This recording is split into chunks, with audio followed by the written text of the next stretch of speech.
नमस्कार फ्रेंड्स, स्वागत आहे तुमचं मनोकी रसोईमध्ये। कशा आहात तुम्ही सर्व? आशा करते सर्व स्वस्त आणि मस्त असणार। तर आज आपल्या मनोकी रसोईमध्ये मी बनवलेले आहेत आपल्या नागपूर स्टाईलनी, नागपूरच्या पद्धतीने उडदाच्या डाळीचे पानवडे एकदम झणझणीत असे हे बनले आहे। तर याची आपण रेसिपी बघून घेऊया। तर चला मनोकी रसोईमध्ये। तर मी इथे 1 वाटी उडदाची डाळ घेतलेली आहे, जे मी 2 ते 3 पाण्याने छान स्वच्छ धुवून घेतलेली आहे आणि भिजत ठेवलेली होती। तर 1 ते 1.5 तासानंतर बघा डाळ आपली पूर्ण भिजलेली आहे आणि ही डाळ लवकर भिजते। तर त्यानंतर आपण हे मिक्सरच्या पॉटमध्ये काढून घ्यायची आहे पूर्ण। आणि त्यानंतर इथे मी काही अद्रक लसूण घेतलेला आहे। तर 5 ते 6 कळ्या अद्रक लसूणच्या घेतलेल्या आहे ना, 3 ते 4 तुकडे अद्रकचे घेतलेले आहे। आणि त्यानंतर 1 चमच मी इथे जिरा टाकलेला आहे आणि याला आपण आता छान ग्राइंड करून घ्यायचं आहे। एकदम पेस्ट नाही बनवायचं आहे, दरदरीत आपल्याला याला बारीक करून घ्यायचं आहे। आणि त्यानंतर बारीक झालेली डाळ बघू शकता तुम्ही। तर त्यानंतर आपण इथे थोडे काही बेसिक मसाले टाकून घेऊया, जसं की अर्धा चमच मी तिखट टाकलेला आहे, अर्धा चमच हळद टाकलेली आहे आणि अर्धा चमच मी इथे गरम मसाला टाकलेला आहे आणि चवीनुसार मीठ टाकलेलं आहे। आणि याला छान मिक्स करून घ्यायचं आहे। आणि जसं याला आपण जोरजोरात गोल गोल फिरून मिक्स करतो ना, त्या पद्धतीने नाही करायचं, हलक्या हातानेच करायचं आहे। कारण ही उडदाची डाळ आहे ती लवकर हलकी होते, नाहीतर ती जसे आपण दही वडे बनवतो ना त्या प्रकारे हलकी होऊन जाईल, तर तसे आपल्याला नाही बनायचे आहे। तर चला त्यानंतर आपण मी इथे इडली पात्र घेतलेलं आहे, कारण हे वाफेवून करायचं आहे आपल्याला।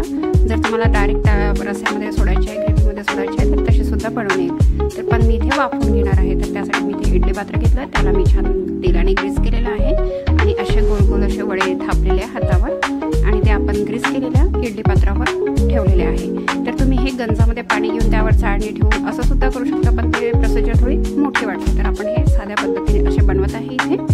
तर या प्रकारे आपण एक एक करून पूर्ण वडे बनवून घेऊया। पण त्याआधी जर तुम्ही माझ्या चॅनलला अजूनही सबस्क्राईब केलं नसेल तर चला लवकरात लवकर सबस्क्राईब करा आणि बेल आयकॉन सुद्धा दाबायला विसरू नका, जेणेकरून नवीन नवीन व्हिडिओचे जे रेसिपीजचे व्हिडिओ येईल तर तुम्हाला त्याचं नोटिफिकेशन येऊन जाईल। तर चला आपण या प्रकारे इथे वडे पूर्ण बनवून घेतलेले आहे आणि इडली पात्रामध्ये ठेवून घेतलेले आहे।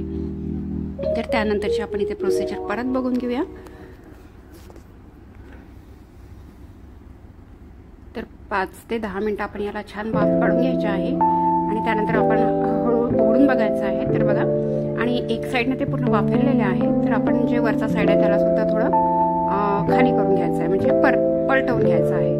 पलटवून घेतल्यानंतर ते छान अजून राहिलेले आहे, जे आतमधून जर कच्चे असेल तर ते शिजून जाईल। तर या प्रकारे आपण त्याला पलटवून घ्यायचे आहे, व्हिडिओमध्ये दाखवल्याप्रमाणे। खूप छान अशी ही भाजी बनते, मला तर खूप आवडते आणि आमच्याकडे माझ्या आबाजीला ही भाजी आवडत होती, तर आम्ही आठवड्यातून 1 दिवस तरी हे करायचोच। त्यामुळे ही रेसिपी माझ्या लहानपणापासून लक्षात आहे। तर मी आज ही तुमच्यासाठी बनवलेली आहे। मी इकडे पण बनवली, सासरी पण बनवली। तर जेव्हा मी पहिल्यांदा बनवलेली होती तर सर्वांनाच खूप आवडलेली होती। तर मी काही एखादं म्हणजे 2-3 महिन्यातून एकदा ही रेसिपी बनवत असते। तर आज बनवलेली आहे।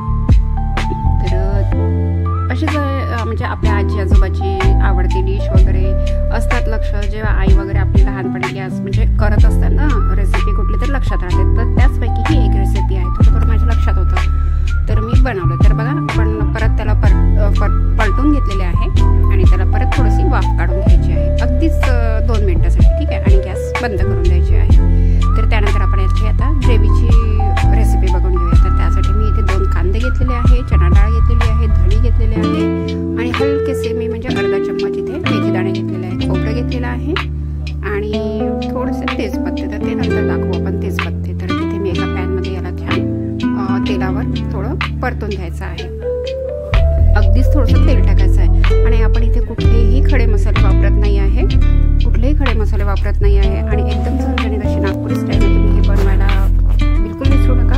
आणि तुम्ही एकदा जर बनवून घरच्यांना खाऊ घालाल तर तुमची नक्कीच तारीफ करेल। तर या प्रकारे इथे मी थोडं तेल टाकून याला परतून घेते आहे आणि वरून आपण तेजपत्ता टाकायचा आहे, कारण तेजपत्ता लवकर भाजला जातो। तर या प्रकारे आणि याला सुद्धा छान मिक्सरमधून पेस्ट करून घ्यायचं आहे बारीक। त्यानंतर मी एक कढई ठेवली आहे, कढईमध्ये तेल टाकलेलं आहे। तेल छान गरम झाल्यानंतर तिथे थोडं जिरं टाकलेलं आहे आणि जिरं तडकल्यानंतर मी त्या 2 ते 3 कांद्याचा पेस्ट करून घेतलेला होता। तर हे कांद्याचा पेस्ट आपल्याला तेलामध्ये छान परतून घ्यायचा आहे। तर बघू शकता छान गोल्डन ब्राऊन कलर येईपर्यंत याला छान परतून घ्यायचं आहे। आणि त्यानंतर आपण जे मसाला बारीक केला होता, जे वाटण तयार केलेलं होतं, तर ते वाटण टाकून घ्यायचं आहे। आणि तुम्हाला मी शब्दात सांगू शकत नाही, इतकी छान ही भाजी बनते, खरंच तुम्ही ट्राय करायला विसरू नका, खूप छान आहे। आणि नागपुरी स्टाईलने जर बनवाना खाणाऱ्यांनी तर इतकी तारीफ केलेली होती की ते म्हणत होते की म्हणजे नॉनव्हेज सुद्धा या भाजीसमोर मागे पडेल.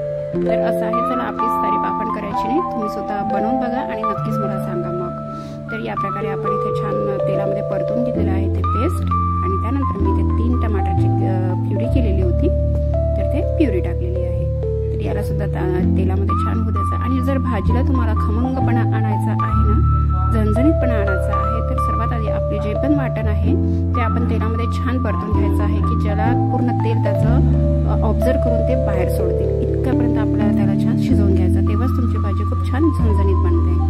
तर त्यानंतर आपण इथे बिलकुल बेसिक मसाले टाकलेले आहेत, जे मी 2 चम्मच तिखट घेतलेलं, कारण ही झणझणीत बनवायची होती म्हणून मी तिखट जास्त वापरलेलं आहे. 2 चम्मच तिखट घेतलेलं आहे, 1 चम्मच हळद घेतलेली आहे, 1 चम्मच काळा घरगुती गोडा मसाला घेतलेला आहे, आणि छान मी 1 ते 1 गडवा मी पाणी टाकलेलं आहे. तर याला छान ग्रेव्हीला उकळी येऊ द्यायचं आहे. त्यानंतर मी वडे काढून घेतलेले आहेत. तर बघा किती सॉफ्ट झालं आहे. इथे कुठल्याही बाइंडिंगला आपण कुठल्याही प्रकारचं पीठ टाकलेलं नाही, ना बेसन पीठ टाकलं, ना गव्हाचं पीठ टाकलं, ना ज्वारीचं पीठ टाकलेलं आहे. तरी सुद्धा आपले वडे छान कडक बनलेले आहे, सॉफ्ट झालेले आहे आतमधून, पण असे न तुटणारे. जसं काही आपण बाइंडिंगसाठी काही न टाकलं तर असं तोडून वगैरे दिलं असं काहीच नाही आहे. तर या प्रकारे आपण छान पाण्याला म्हणजेच आपल्या ग्रेव्हीला छान उकळी आल्यानंतरच तुम्ही वडे टाका आहे, नाहीतर ते खराब म्हणजे चांगले बनणार नाही. तर उकळी आल्यानंतर आपण इथे वडे टाकलेले आहे, आणि याला थोडं 5 मिनिटं याला छान शिजू द्यायचं आहे ग्रेव्हीमध्ये, आणि त्यानंतर गॅस बंद करायची आहे. गॅस बंद केल्याच्या नंतर तुम्ही गोडा मसाला टाकू शकता. आधीच आपण टाकलेला आहे, पण हा गोडा मसाला मी इथे फक्त आणि फक्त फ्लेवरसाठी टाकते आणि रंगासाठी टाकत आहे.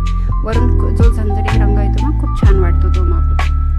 तर हा मसाल्याने येईल, आणि त्यानंतर आपण छान मसाला टाकून झाला की त्यानंतर आपण हिरवा सांबार टाकून घ्यायचं. तर बघा दिसते ना एकदम झणझणीत, पाहूनच तोंडाला पाणी येते. तर आता आपण प्लेटिंग करून घेऊया, म्हणजेच सर्व करूया. तर मी इथे असे बघा किती छान झालेले आहे. रसा असा वाटतो की जसा मटणच्या भाजीचा रसा, ते सुद्धा फील